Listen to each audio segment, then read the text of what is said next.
ಶಿವಮೊಗ್ಗ ನಗರದಲ್ಲಿ ಕುಡಿಯುವ ನೀರು ಕಲುಷಿತಗೊಂಡು ಸರಬರಾಜು ಆಗ್ತಾ ಇದೆ ಅಂತ ಆರೋಪಿಸಿ ನಾಗರಿಕ ಹಿತರಕ್ಷಣಾ ವೇದಿಕೆಗಳ ಒಕ್ಕೂಟ ಹಾಗೂ ಹಲವು ಕಾರ್ಯಕರ್ತರು ಸಂಘಟನೆಗಳ ಪ್ರತಿನಿಧಿಗಳು ಶಿವಮೊಗ್ಗದ ಜಿಲ್ಲಾಧಿಕಾರಿ ಕಚೇರಿ ಎದುರು ಪ್ರತಿಭಟನೆ ನಡೆಸಿ ಶಾಶ್ವತ ಪರಿಹಾರ ನೀಡುವಂತೆ ಆಗ್ರಹಿಸಿದ್ದಾರೆ. ಈ ಪ್ರತಿಭಟನೆ ಸಂದರ್ಭದಲ್ಲಿ ಮಾತನಾಡಿದ ಹೋರಾಟಗಾರರು, ಶಿವಮೊಗ್ಗ ನಗರದ ಕುಡಿಯುವ ನೀರು ಕಳೆದ ಕೆಲವು ದಿನಗಳಿಂದ ಅತ್ಯಂತ ಕಲುಷಿತವಾಗಿದೆ. ಕುಡಿಯಲು ಸಾಧ್ಯ ಆಗ್ತಾನೆ ಇಲ್ಲ ಅನ್ನುವಂಥ ಸ್ಥಿತಿಯಲ್ಲಿ ಸರಬರಾಜು ಆಗ್ತಾ ಇದೆ. ನೀರು ಸರಬರಾಜು ಮಂಡಳಿಯವರ ನಿರ್ಲಕ್ಷ್ಯದಿಂದ ಈ ರೀತಿಯ ಕಲುಷಿತ ನೀರು ಸರಬರಾಜು ಆಗ್ತಾ ಇದ್ದು ಆಡಳಿತ ಮಂಡಳಿಯ ನಿರ್ಲಕ್ಷ್ಯ ಎದ್ದು ಕಾಣ್ತಾ ಇದೆ ಅಂತ ಆರೋಪಿಸಿದರು. ತಕ್ಷಣ ಜಿಲ್ಲಾ ಉಸ್ತುವಾರಿ ಸಚಿವ ಮಧು ಬಂಗಾರಪ್ಪ ಅವರು ಈ ಬಗ್ಗೆ ಗಮನ ಹರಿಸಿ ಸಮಸ್ಯೆಯನ್ನು ಬಗೆಹರಿಸಬೇಕು ಅಂತ ಆಗ್ರಹಿಸಿದರು.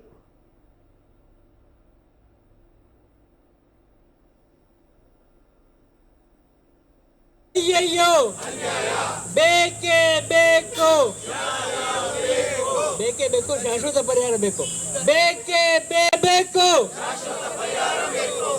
ಬೇಕೇ ಬೇಕು, ಶುದ್ಧ ನೀರು, ಶುದ್ಧ ನೀರು. ಅಯ್ಯೋ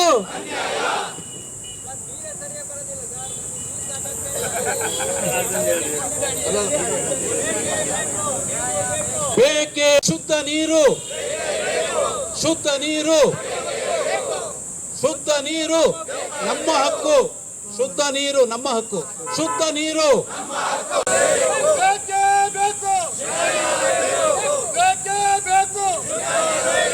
ಕಲ್ಪೆ ನೀರು ಕೊಡ್ತಾರೆ ಅಧಿಕಾರಿ.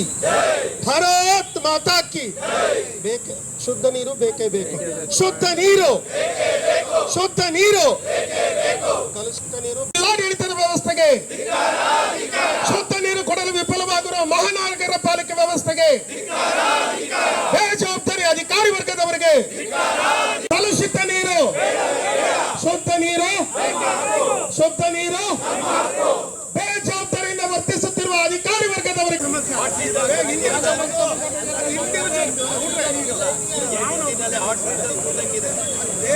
ಬೇಕೇ ಬೇಕು, ಶುದ್ಧ ನೀರು. 4 ಲಕ್ಷ ದಾಟ್ತಾ ಇದೆ ಇವತ್ತು.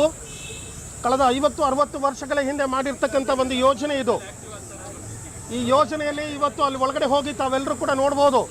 ಕಳೆದ 16 ವರ್ಷಗಳಿಂದ ಹೋರಾಟವನ್ನು ಮಾಡ್ಕೊಂಡು ಬಂದಿದ್ದೇವೆ. ಬಹಳಷ್ಟು ಅವ್ಯವಸ್ಥೆಗಳಿದೆ. ಅಲ್ಲಿ ಶುದ್ಧವಾದಂಥ ನೀರನ್ನು ಕೊಡಲಿಕ್ಕೆ ಇವ್ರ ಕೈಲಿ ಸಾಧ್ಯವೇ ಇಲ್ಲ. ಒಂದು ಹೊಸ ವ್ಯವಸ್ಥೆಗೆ ಇವರೆಲ್ಲರೂ ಕೂಡ ಇವತ್ತು ಅಡ್ಜಸ್ಟ್ ಆಗಬೇಕಾಗಿದೆ. ಇವತ್ತು ಶಿವಮೊಗ್ಗ ನಗರಕ್ಕೆ ಸಪ್ಲೈ ಆಗ್ತಾ ಇರ್ತಕ್ಕಂಥ ನೀರಿನ ಪ್ರಮಾಣ 84 MLD. ಮುಂದಿನ 5-10 ವರ್ಷಗಳ ಒಳಗೆ ಶಿವಮೊಗ್ಗದ ಜನಸಂಖ್ಯೆ ಈಗಾಗಲೇ 35 ಹಳ್ಳಿಗಳನ್ನು ಸೇರಿಸ್ಕೊಳ್ಳಲಾಗಿದೆ. ಶಿವಮೊಗ್ಗದ ಜನಸಂಖ್ಯೆ 7-8 ಲಕ್ಷಕ್ಕೆ ಹೋಗ್ತದೆ. ಪ್ರತಿನಿತ್ಯ ಬೇಕಾಗ್ತಕ್ಕಂಥ ನೀರಿನ ಪ್ರಮಾಣ 150 MLDಗೆ ಹೋಗ್ತದೆ. 84ರಿಂದ 150 MLDಯನ್ನು ಸರಬರಾಜು ಮಾಡ್ತಕ್ಕಂಥ ಸಾಮರ್ಥ್ಯ ಈ ಘಟಕಕ್ಕೆ ಇಲ್ಲ.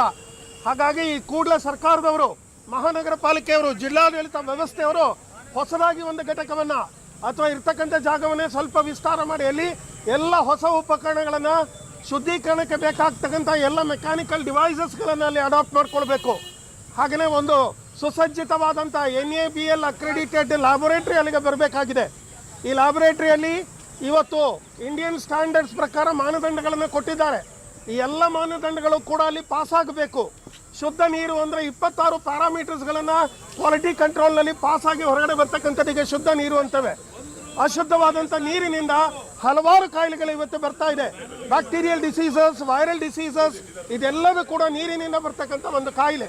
ಹಾಗಾಗಿ ಹೊಸದಾಗಿ ಒಂದು ಘಟಕವನ್ನು ನಿರ್ಮಾಣ ಮಾಡಬೇಕು. ಆ ಮುಖಾಂತರ ಶುದ್ಧ ನೀರನ್ನು ಕೊಡ್ತಕ್ಕಂತಹ ಒಂದು ವ್ಯವಸ್ಥೆ ಆಗಬೇಕು ಅಂತಕ್ಕಂಥದ್ದು ಇವತ್ತಿನ ನಮ್ಮ ಹಕ್ಕೊತ್ತಾಯ. ಶಿವಮೊಗ್ಗದ ನಾಗರಿಕರಿಗೆ ಕೆಲವಾರು ದಿವಸಗಳ ಹಿಂದೆ ಅತ್ಯಂತ ಕೊಳಕು ಕಲ್ಮಶವಾದ ನೀರನ್ನು ಜಲಮಂಡಳಿ ಕೊಟ್ಟಿದೆ. ಗೃಹ ಉಪಯೋಗಕ್ಕೆ ಕೊಟ್ಟಿರ್ತಕ್ಕಂಥದ್ದು. ಮಳೆ ಕಾರಣ ಹೇಳ್ತಾರೆ, ಮಳೆ ಕಾರಣ ಆಗೋಕ್ಕೆ ಸಾಧ್ಯನೇ ಇಲ್ಲ. ಮಳೆಯ ನೀರೇನು ನದಿಯಿಂದ ಸೀದಾ ಶುದ್ಧೀಕರಣ ಘಟಕಕ್ಕೆ ಬಂದು ಬೀಳೋದಿಲ್ಲ. ಪರಿಷ್ಕರಣೆ ಆಗೇ ನೀರು ಸಪ್ಲೈ ಮಾಡ್ತಕ್ಕಂಥದ್ದು. ಅದು ಮಳೆ ಬಂದಿರಲಿ ಪಂಪ್ ಮಾಡ್ತಕ್ಕಂಥದ್ದು ಅಷ್ಟೇ, ಮಳೆ ಬರ್ದಿದ್ರು ಪಂಪ್ ಮಾಡೋದಷ್ಟೇ.